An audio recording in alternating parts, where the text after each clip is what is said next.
Good morning, everybody. Welcome to our nationwide live chat. Hope you guys are having a great day here. Thanks for joining us on NASCAR.com as we get ready to go racing in Phoenix this coming week. It's the Bash to Supermarkets 200. And this week's guest is going to be Jennifer Jo Cobb. Jennifer, you there? I'm here. Oh, it's great to hear you. How's everything going so far today?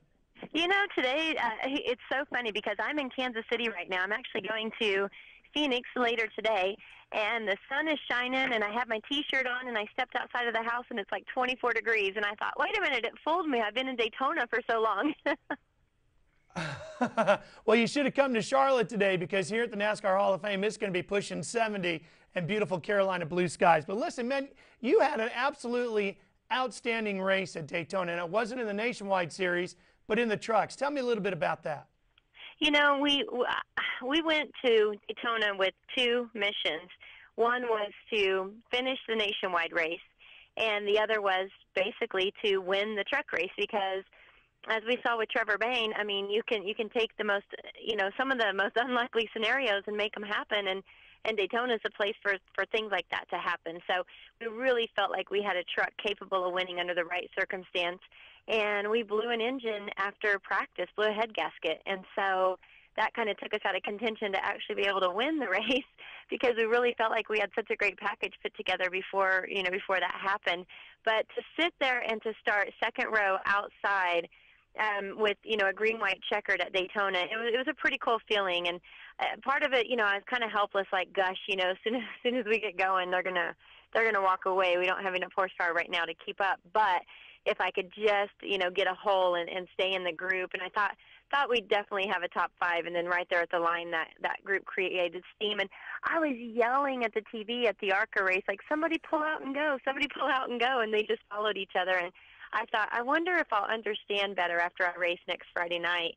And to a certain extent, I do. But there's just not enough time to recover if you do pull out and end up shuffled to the back. So we're pretty happy, but I did not accomplish my mission. So I'm still kind of beating myself up over that.